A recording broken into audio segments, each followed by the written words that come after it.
morning, this is John Piper with the Wednesday video clip, and it's Wednesday the 19th of February. I'm looking here at a 5-minute chart of the DAX. I think the key point this week is that it is expiry week.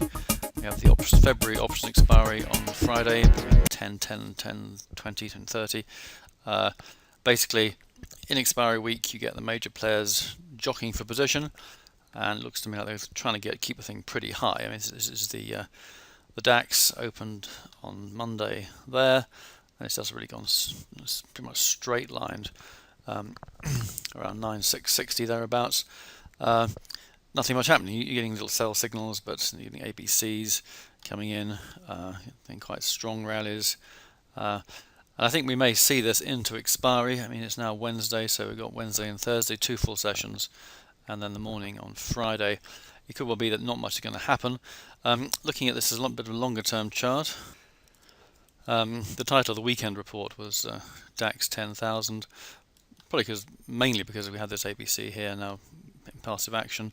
No very clear wave count at the moment. I mean, we have got that could be a 3, I guess, quite a sharp. That could be a 4 and a 5, but there's possible 1s and 2s in here. So it's I mean, overall, having seen the ABC, then high price are likely. If we go above 9.8, then these big round numbers do exert this magnetic influence. So 10,000 looks quite likely. Having said that, there are major forces at work at the moment. We have other more negative patterns on other markets. So remains to be seen. I think expiry is a big event this week at least. Look at FTSE now. Again, a lot of strength coming at the moment. Yes, we had the dividend trade, and that tends to propel markets higher. This is something that Mark uses, so I can't really give details away, but it's a very good little banker trade. Has a very high probability of success. Those of you on the service obviously will be very familiar with it. But that does tend to propel the market higher.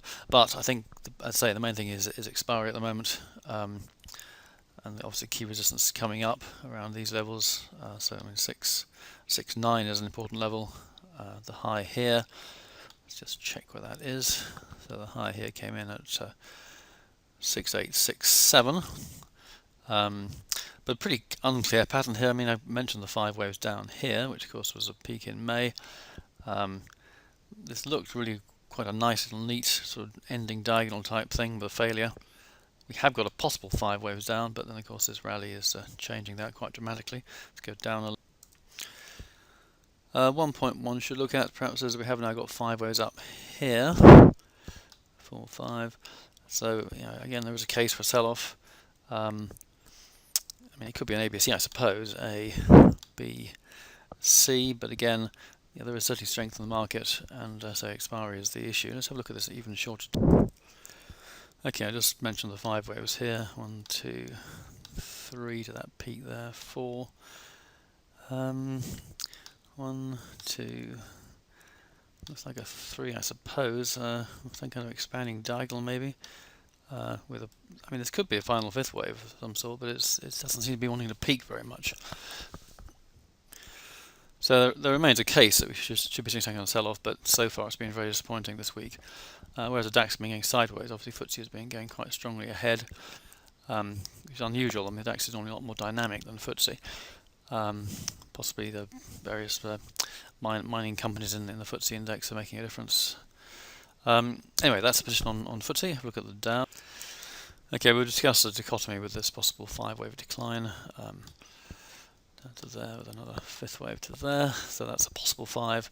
But we have a very strong rally. This could be a B, and this could be a C. So we'll look at the form of that. So a 10-minute chart.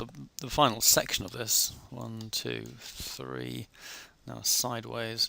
So again, there's a case of one more rally. I mean, a peak as expiry comes in would be a good setup, I think. And there are some negatives here, so we're getting a very diverse picture over the various markets. I think it's still a solid case that we're going to see a pullback. It's just trying to catch that, which is the issue here. Right, so pound dollar. The possible reversals come in here. We've got 1, 2, 3, sorry, 4, 5. I mean the 4 maybe there actually. Then we've got a sideways drift, so we then had a breakthrough here. So the break through the low hasn't basically been dramatic. I mean, it's just bounced back up again, another ABC, now a drift. Certainly a case that we have seen a 1 and a 2, and that's another 1 and a 2, but we really need to see a solid thrust down to give us a clear confirmation of that. So I mean, extreme stop is something that you may want to use against this low here. Right now there's nothing really to confirm that. That's sort of gold. Right, no change on gold. We've discussed this endlessly. A, B, C, A, B, C. So there's a base, no doubt about that. It's not a very impulsive base, but then often these things aren't. It's just a coincidence of what's going to happen here. We have got a decent rally now. It's broken up above 1300. It's falling back a bit, which is bound to do.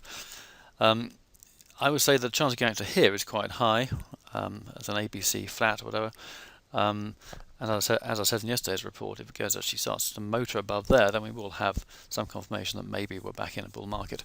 Just a bit alarmed how many people are sort of jumping on this bandwagon so early on. It's not good news when that happens, really, because if so many people are saying that gold's seeing a new bull market, then all those people will go long, and there will be no one left to buy, or at least not many people left to buy, and the thing will just fade away again. So that's a worry. But right now the price action looks positive, and move up, I say, move higher is looks likely. It's just a question of how much higher. But the key resistance is, I say, 1425. Okay, that's all for today. I found that interesting and useful. I'm flying back to the UK tomorrow, so there'll be no report tomorrow. I won't do an opening report on Friday, just in case sort of jet lag sets in, which it can do, obviously. But I will do a special report if I see the need to say something on expiry. So that's great. We'll have a good few days, and thanks for listening, and bye for now.